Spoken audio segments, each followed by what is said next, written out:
Mga kapatid, muli sumayin yung lahat ang patnubay ng Diyos. Una sa lahat, samot dalangin natin na ang patnubay niya na kaloob na Jesucristo ang siya mangusap sa atin sa mga sandaling ito, sa mga pananalita niya na nagbibigay buhay at sa pamamagitan ng patnubay na kaloob niya ay mabuksan at mamulat ang ating mga mata upang maunawaan natin ang bawat pananalita na nagbibigay buhay na kaloob ni Jesucristo.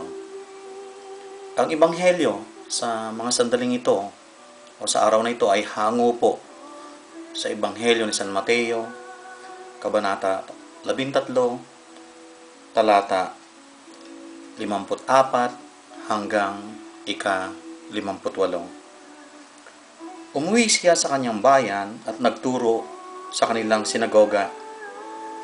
Nagtaka nakarinig sa kanya. Sabi nila, saan kumuha ng karunungan ng taong ito? Paano siya nakagawa ng kababalaghan? Hindi ba ito ang anak ng karpintero? Hindi ba si Maria ang kanyang ina? At sina Santiago, Jose, Simon, at Judas ang kanyang mga kapatid na lalaki. At dito nakatira ang kanyang mga kapatid na babae, hindi ba? Saan niya natutunan ang lahat ng ito? At ayaw nilang kilanlin siya. Kaya't sinabi ni Jesus sa kanila, ang propeta ay iginagalang kahit saan, liban sa kanyang sariling bayan at sa kanyang sariling sambahayan. At dahil sa di nila pananampalataya, hindi siya gumawa roon ng maraming kababalaghan. Mga kapatid, ito po muli ang salita ni Jesucristo para sa ating lahat na nagbibigay buhay. Mga kapatid, tunay nga po sa Ebanghelyong ito, para sa mga sandaling ito o sa araw na ito, na bilang tagasunod ni Jesucristo at bilang Kristiyano, ay tunay nga po na nakaukit na sa ating puso't isipan ang bawat pananalita niya, mga tagubilin niya at mga makalangit na aral niya sa atin. Hindi po natin makakaligtaan, tulad po nung kung gusto niyo sumunod sa akin, pasanin niyo ang inyong krus at sumunod kayo sa akin, dahil hindi kayo magiging karapat dapat sumunod sa akin kung hindi nyo papasanin ang inyong krus. Sa Ebanghelyo pong ito, mga kapatid, bilang tagasunod at Kristiyano na nagbimithing makatupad sa kalooban ng Diyos, lahat po tayo, tulad din po ng ating Panginoong sinusundan, ay magdaranas ng mga dinanas niya. Kaya naman po narariyan siya na patuloy nating hinihingi ang kanyang patnubay at gabay upang sa mga sandaling nakakaramdam tayo ng nabibigatan, nababagabag, at halos hindi tayo magkaroon ng katahimikan at kapayapaan, subalit naririyan si Jesucristo na nagbibigay sa atin. At sa mga makalangit na kaalaman na kinakailangan natin o sa mga pagkain ng ating kaluluwa na siyang higit na mahalaga sa buhay natin ito. Mga kapatid, sa Ebanghelyong ito ay tunay nga po na sa sarili niyang bayan ay hindi siya tinanggap o kinilala. At sa pangwakas po sa Ebanghelyong to, siya na po mismo ang may sabi na ang propeta ay kinikilala liban sa kanyang sariling bayan at sa kanyang sariling sambahayan. Magbigay po tayo ng simple at madali pong maunawaan at isang tagpo po.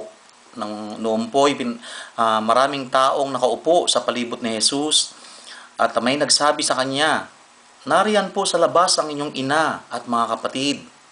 Ipinapatawag kayo. Sino ang aking ina at mga kapatid? Ani Jesus.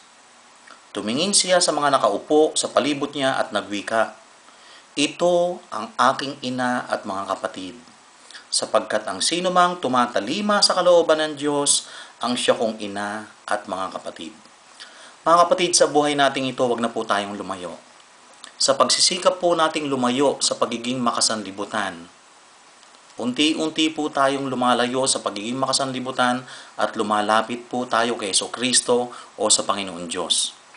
Marami po tayong mga pag-uusig, pagsubok na dinaranas. At ang masakit po dyan para sa ating lahat, tulad din po ng dinanas ng ating Panginoong Jesucristo, mismo sa kanyang sariling bayan at sa sariling sambahayan na kagaya ng binabanggit niya, dahil siya na rin po ang may sabi na pagdating ng huling araw, ang kaaway mismo ng tao ay ang kanyang kasambahay. Subalit mga kapatid, huwag po nating iwawaglit sa ating puso't isipan na sa pamamagitan po ni Jesucristo na ipinagkakaloob niya sa atin ang pag-ibig, ay sumasa atin po ang kapayapaan na kaloob niya. At dahil nasa atin po siya, ang lahat po ng iyan ay mapagtatagumpayan natin sa pamamagitan po ng lakas na ibinibigay niya sa atin. Ano man po ang mga pagsubok na dumaranas sa atin, yung mga panunuligsa sa atin sa paglilingkod natin sa Panginoon Diyos, magalak po tayo at magbunyi, kagaya po ng sinabi niya. Kung tayo po inaalimura at pinagwiwigaan ng kung ano-anong salita, kapawang kasinungalingan lamang, matuwa po tayo, huwag po tayong panghihinaan mga kapatid. Bagkus, magpakatatag po tayo at ipagpatuloy po natin ang ginagawa natin paglilingkod at pagpapalaganap na mabuting balita. Kagaya po nung sinabi niya, ang manatiling tapat hanggang wakas ang siyang maliligtas. Ganun pa man, kung tayo man po ay hindi tinatanggap o hindi tayo matanggap o hindi tayo pinaniniwalaan ng ating mga kababayan o ng mismo nating mga kasambahay, huwag po tayong mawawala ng pag-asa mga kapatid. Pagsumikapan po natin makapagbigay ng isang magandang halimbawa tulad ng iniwan sa atin ni Jesucristo upang sila man ay makakita ng liwanag na ating tinatanggap mula sa Diyos. Mga kapatid, sa Ebanghelyo pong ito ay tunay nga po na patuloy na namang pinalalakas ang ating pananampalataya. Uulitin po natin para sa ating kapakanang lahat. Kung nais po nating sumunod kay Jesucristo, nararapat lamang po na pasanin natin ang ating cross at sumunod tayo sa Kanya. Mga kapatid, muli samot dalangin ni Brother Joseph na alam ko pong kaisa ko kayo, sumainyo ang banal na patnubay ng Diyos at ang gabay na kaloob ni Jesucristo sa bawat sandali ng inyong buhay, saan man kayo naroroon. Mapagpalang pagbati po sa inyong lahat.